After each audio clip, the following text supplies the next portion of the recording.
Hello everyone. आज की video में हम बात करेंगे theories of economics of location given by August Losch. August Losch जो थे वो एक जर्मन इकोनॉमिस्ट थे। उन्होंने अपनी थ्योरी 1939 में जर्मन लैंग्वेज में पब्लिश की और ये थ्योरी 1954 में इंग्लिश भाषा में ट्रांसलेट हुई, जिसका नाम था, किताब का नाम इकोनॉमिक्स ऑफ लोकेशन।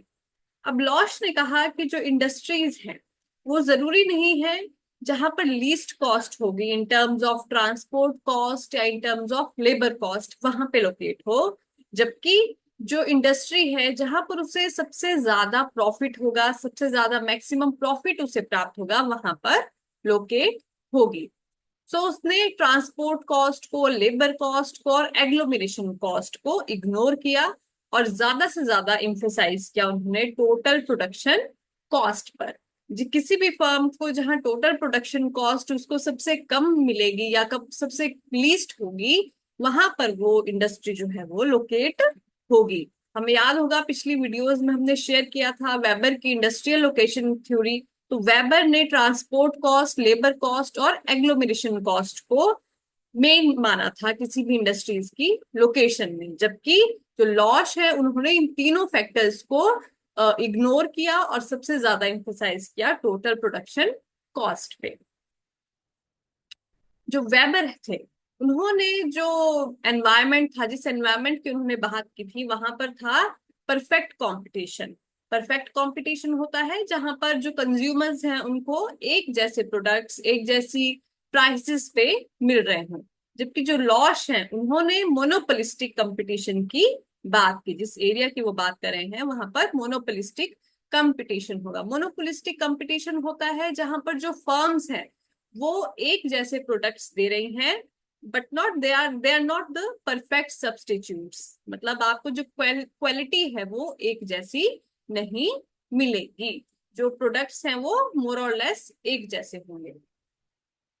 अब लॉश ने क्या कहा कि अगर किसी भी फर्म को जो प्रॉफिट है वो सबसे ज्यादा चाहिए, मैक्सिमम चाहिए, तो उसके लिए जरूरी है कि जो टोटल कंजप्शन है वो ज्यादा हो। जितना ज्यादा कंजप्शन रेट होगा उतना ही ज्यादा प्रॉफिट होगा किसी भी फर्म का। और उसके लिए लॉश ने कहा कि जो प्राइस रिडक्शन है, किसी भी वस्तु का जो मूल्य है वो कम होना चाहिए। किसी भी वस्तु का मूल्य जितना कम होगा उतना ही उसका कंजप्शन ज्यादा बढ़ेगा। तो यहाँ हम देख सकते हैं किस तरह लॉश ने कंजप्शन और प्राइस में एक जो है वो कोरिलेशन दिखाया है। जिस तरह प्राइसेस इंक्रीज होंगे, जहां पर ओ है प्राइस, ओ आर है, तो जो कंजप्शन है दैट इज ओ एम, कम है। और जैसे ही प्राइस जो है वो डिक्रीज होते हैं, ओ पी पे आते हैं, तो जो डिमांड है वो ओ एन है। तो यहाँ हम देख सकते हैं कि जितना ज्यादा प्राइस ज्यादा है उतनी ही डिमांड कम होगी। अब लॉश ने कुछ अज्यूम किया चीजें, कुछ अजम्पशंस थी।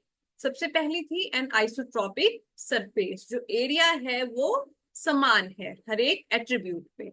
उसके बाद जो फर्म्स हैं उन्हें जहां पर सबसे ज्यादा प्रॉफिट होगा वो वहां पर लोकेट होंगी। जो लोकेशंस है वहां पर जो रॉ मटेरियल है उनको प्रोक्यूर करने का या उनको कंज्यूम करने के लिए जो कॉस्ट्स हैं वो एक जैसी हैं, कांस्टेंट है। जो बायर्स हैं, जो कंज्यूमर्स हैं, वो किसी एरिया में एक समान रूप से डिस्पर्स हैं, फैले हुए हैं। और जो एंटरप्रेन्योर्स हैं, उद्यमी हैं, वो इकोनॉमिक मैन है जिनका मेन उद्देश्य है लाभ को ज्यादा से ज्यादा करना, प्रॉफिट मैक्सिमाइज करना।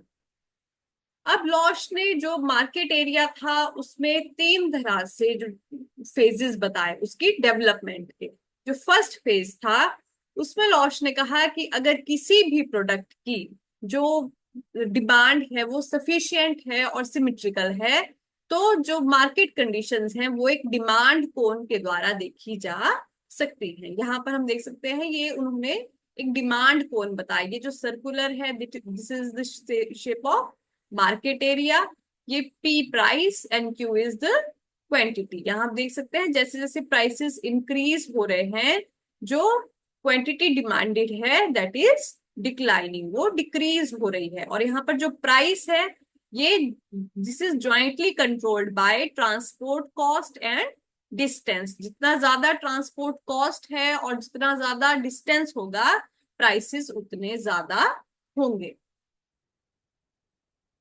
तो जो सेकंड फेज अब बताया, उसमें क्या होगा, धीरे धीरे जो वन मार्केट एरिया है, एक मार्केट एरिया है, सर्कुलर मार्केट एरिया, उसकी जो बाउंड्री होगी वो किसी और मार्केट एरिया के द्वारा धीरे धीरे इंट्रूड होती जाएगी, अतिक्रमण होता जाएगा। यहाँ हम देख सकते हैं ये मार्केट एरिया है, it is intruding the market area of this market. इस तरह से हमारे पास कुछ ऐसे एरियाज आ जाएंगे जहां पर ओवरलैपिंग होगी, और कुछ ऐसे एरियाज आ जाएंगे जहां पर जो अनयूज्ड रह जाएंगे। तीसरा फेज क्या होगा कि धीरे धीरे जो दो मार्केट एरिया हैं उनके बीच का जो स्पेस है वो धीरे धीरे कम होता जाएगा, बिकॉज ऑफ द इंट्रूजन, अतिक्रमण के द्वारा। और जो एरियाज रह जाएंगे, जो वेकेंट प्लेसेस रह जाएंगे, वहां पर जो है वो नई नई एंटरप्राइजेस या नए नए जो उद्योग हैं वो धीरे धीरे स्थापित होते जाएंगे।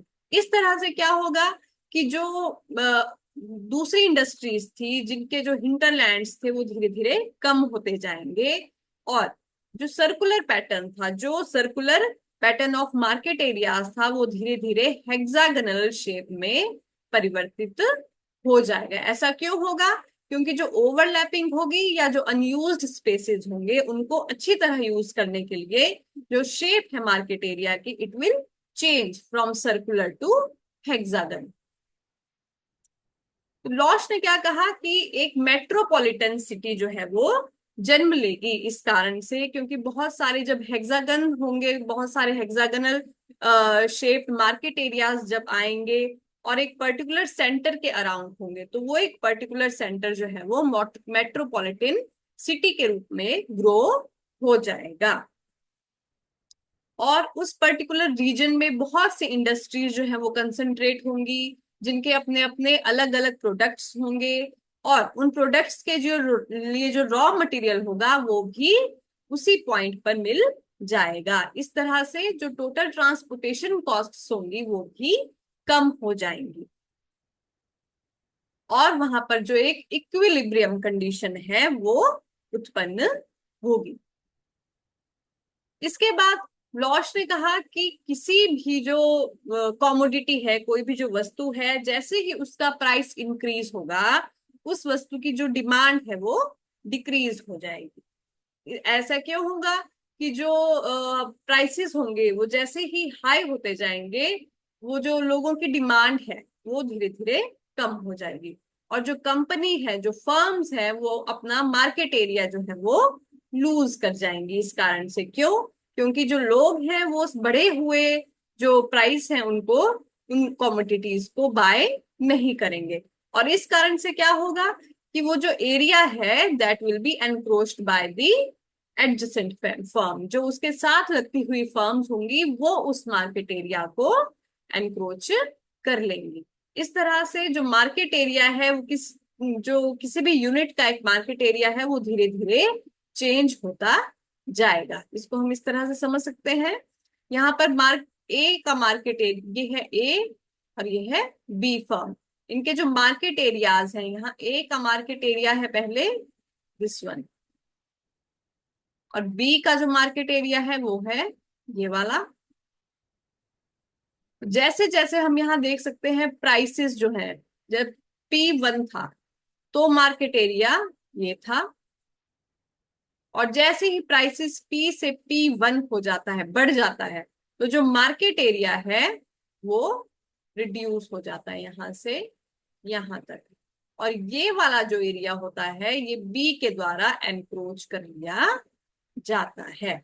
इस तरह जो ए का मार्केट एरिया है वो धीरे धीरे रिड्यूस हो गई, यहां से यहां आ जाता है, D1 से D2 की तरफ आ जाता है, because of the increasing price and decline in the demand. इसके बाद जो लॉश है, उन्होंने city rich and city poor areas का भी एक कंसेप्ट दिया। उन्होंने कहा कि जैसे ही जो ये हेक्सागन में मार्केट एरियाज हैं, इनकी रोटेशन से हमारे पास 6 सिटी रिच और 6 सिटी पुअर एरियाज आते हैं। जो सिटी रिच सेक्टर्स हैं वो कौन से हैं? जो हायर ऑर्डर सेंटर प्लेसेस हैं, जहां पर आपको हर एक तरह की सर्विस मिलेगी, हर एक तरह की सेवाएं प्राप्त होंगी। जबकि जो दूसरे सिटी पुअर एरियाज हैं या सिटी पुअर सेक्टर्स हैं, वो पुअर सर्विसेज को डिनोट करते हैं इसमें। यहाँ पर जो सेंट्रल प्लेसेस हैं या जो आपकी सेवाएं प्रदान करने वाले सेंटर्स हैं, वो भी कम होंगे। इस तरह से हम देख सकते हैं कि जो लॉश है, उन्होंने जो अपनी इंडस्ट्रियल लोकेशन होती है उसमें डिमांड का उसमें कितना योगदान होता है, क्या उसका इन्फ्लुएंस होता है, वो सबसे पहले व्यक्ति थे जिन्होंने डिमांड को किसी भी इंडस्ट्रियल लोकेशन में क्या इन्फ्लुएंस होता है उसमें कंसीडर किया। परंतु उनकी इस थ्योरी के कुछ शॉर्ट कमिंग्स भी थी, डीमेरिट्स भी थी। सबसे पहली डीमेरिट तो यही थी कि जो आइडियल कंडीशन है उनको लॉश ने बहुत ज्यादा ओवर सिंप्लीफाई किया, बहुत उसको सरल तरीके से प्रस्तुत किया गया। उसके बाद जो उन्होंने कहा है कि equal distribution of raw material होता है और यूनिफॉर्म ट्रांसपोर्ट रेट्स होते हैं, ऐसा संभव नहीं है। उन्होंने जो टेक्नोलॉजिकल डेवलपमेंट है अलग अलग रीजन्स में, जो तकनीकी विकास है, उसको भी इग्नोर किया, उस फैक्टर को भी। इसके बाद जो रॉ मटेरियल होता है और जो लेबर वेज होती है, उसकी कॉस्ट में जो वेरिएशंस है, उसको भी जो प्रॉपर वेटेज मिलना चाहिए था, वो लॉश की थ्योरी में नहीं मिला। इस तरह से हम देख सकते हैं कि किस तरह लॉश ने इंडस्ट्रियल लोकेशन थ्योरी में अलग अलग फैक्टर्स को प्रस्तुत किया। आज की वीडियो में इतना ही। ज्योग्राफी से रिलेटेड दूसरे वीडियोस के लिए, दूसरे कंसेप्ट्स के लिए चैनल के साथ बने रहें और वीडियोस को जो है वो लाइक शेयर करना ना भूलें। Thank you very much.